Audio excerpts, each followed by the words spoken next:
26ஆம் ஆண்டு இன்று தொடங்குகின்ற முதல் நாள். அனைவருக்கும் எனது இனிய ஆங்கில புத்தாண்டு வாழ்த்துக்களை தெரிவித்துக் கொள்கிறேன். அதிலும் குறிப்பாக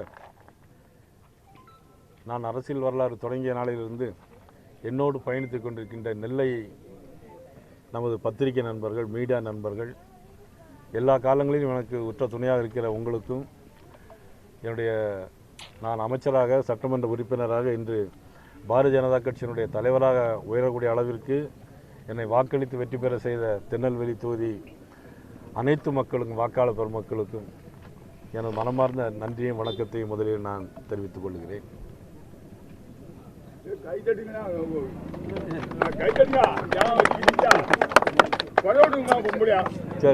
தமிழகத்தில் சட்டம் ஒழுங்கு குறித்து அமித்ஷாவுக்கு ஒரு கடிதம் எழுதியிருக்கீங்க.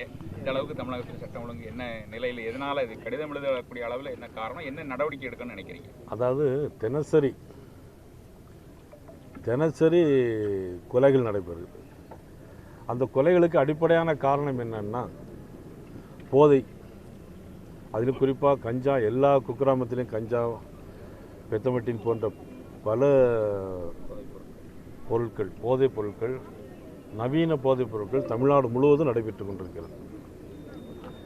அதிலும் பார்த்தீங்கன்னா திருவண்ணாமலையிலே ஒரே வாரத்தில் 2 பேர் படுகொலை பண்ணியிருக்காங்க. அதுவும் வட இந்தியர்கள். அவர் வட இந்தியாவிலேருந்து வேலை பார்க்க வந்திருக்காங்க. 3 பேர் சேர்ந்து 17 வயது 18 வயது கையில் புத்தகத்தை ஏந்தி கல்லூரிக்கு போயின்ற வகையில் கையில் அருவாளை ஏந்தக்கூடிய அளவிற்கு போதைப் பொருள் நடமாட்டம் ஜாஸ்தி ஆயிடுச்சு. பிறகு கொலைகள், கற்பழிப்புகள், பாலியல் வன்கொடுமைகள் நிறைய நடைபெற்றிருக்கு. இது அவருடைய கவனத்திற்கு, மத்திய அரசுடைய கவனத்திற்கு போனாலும் எங்களுடைய இது வர வர நாளுக்கு நாள் அதிகமாகி கொண்டே போயிருக்கிறதுனால அந்த அவருடைய கவனத்திற்கு நான் எடுத்து சொல்லியிருக்கேன். என்ன நடவடிக்கை எடுக்கணும்னு நினைக்கிறீங்க? இதில் நடவடிக்கை எடுக்கிறதுக்கு ஆர்டிகிள் 356 பயன்படுத்த முடியாது, அவசியமும் இல்லை. மக்களே அதுக்கு தயாராகிட்டாங்க. மத்திய அரசு பயன்படுத்த வேண்டிய ஆர்டிகிள் 356 மக்களே இப்பொழுது கையில் எடுத்து மனதில் வைத்திருக்கிறார்கள்.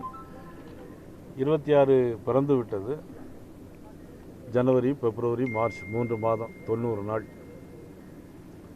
ஏப்ரல் 10ஆம் தேதியோ 15ஆம் தேதியோ தேர்தல் எப்போ வருதோ அதில் நிச்சயமாக ஒரு மாற்றத்தை தமிழக மக்கள் நிச்சயமாக கொண்டு வருவார்.